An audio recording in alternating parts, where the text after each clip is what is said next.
čia žaidėjai greičiau progresuos, kovos geriausiai su geriausiais, todėl tas tikslas į olimpinės žaidynės patekimas jis tampa realesnis.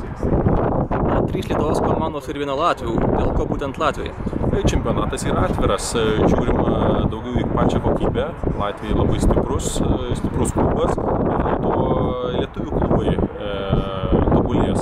O mes su Latvijais, ypač regbyje, tai gan broliškai draugaujame, todėl jiem duris palikom atviras, plus Ryga yra tik 100 km nuo Šiaulių, šiek tiek daugiau iki Vilniaus, todėl jeigu turėsim gerą pabaldinį, stiprų čempionatą, tai manau bus visiems nuo to įdomiau ir geriau. Neišvengiamas klausimas yra apie rėmėjus. Kaip su jais reikalai? Mes pirmiausia norim sukurti produktą gerą, patrauklų, kad, sakim, dabar mes įvykdysim šį čempionatą, susirinksime skaičius, kiek buvo žiūrimumas, koks patrauklumas, kaip visas čempionatas atrodo,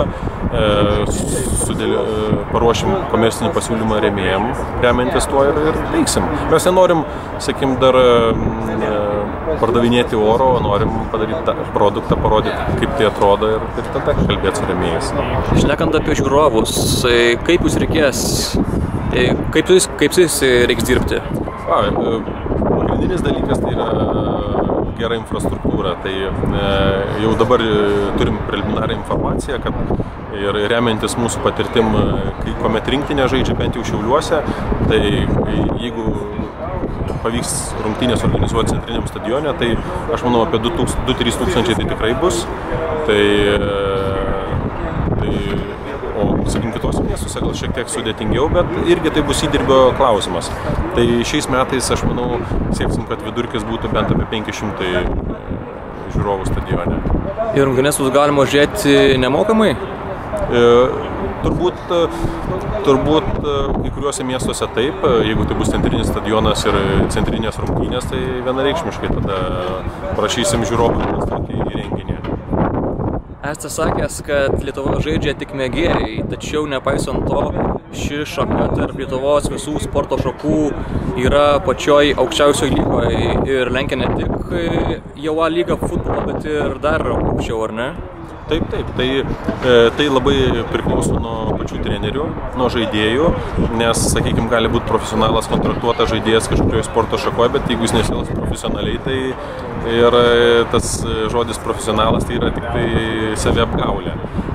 Pas mus regbyje, jeigu kalbam apie Lietuvos regbio 7 rinktinę regbis 15, tai žaidėjai pasižymi profesionalių požiūrių, save prisižiūri, sportuoja, klausosi trenerių nurodymų, turi fizinio rengimo trenerius dalis klubų, todėl, sakykime, labai atsakingai tai žiūri ir tai duoda rezultatą, nes, kaip pavyzdys, sutriuškinta buvo Velso rinktinė, kurioje žaidėjai yra kontraktuoti ir profesionalai, o pas mus, aš manau, čia laiko klausimas, vis daugiau ir daugiau žaidėjų bus kontraktuoti ir po truputėlį daugiau profesionalų.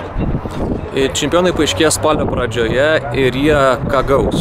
Jie gaus taurę, apie piniginės premijas nėra dar kol kas ir kalbos, tai yra susitarimas ir su klubais ir pačioje organizacijoje Lietuvos regbio, kad visas pajamas potencialiai gaunamas mes investuosim į pačią kokybę, ypač pirmaisiais metais. O paskui, kai užaugsim iki tam tikro lygio, aš manau, galėsim kalbėti apie investicijas į klubus, nes mes daugiau stengiamės į tokius soft dalykus investuoti, kaip trenerių kvalifikacija, fizinio rengimo informacijos gavimas, tai tuos dalykus piniginės premijų dar nebus.